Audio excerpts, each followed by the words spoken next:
أو مين هي؟ النتيجة قربت تظهر على الشاشة، قربت تظهر.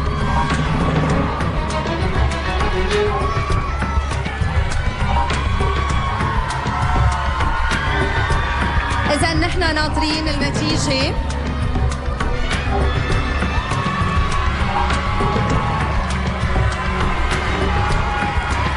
تنعرف مين رح يكون بالفايناليست إلى جانب سارة ونسمة.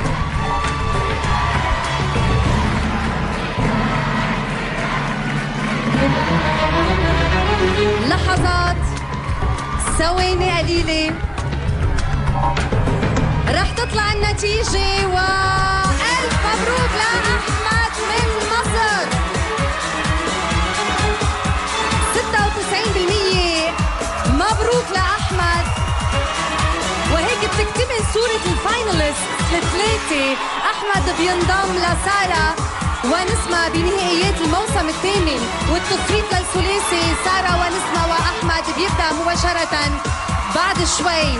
لقائي معكم بيتجدد بكرة السبت مشاهدينا بيوميات ستار أكاديمي 8 مع 3 طلاب أو 3 مرشحين لنيل اللقب.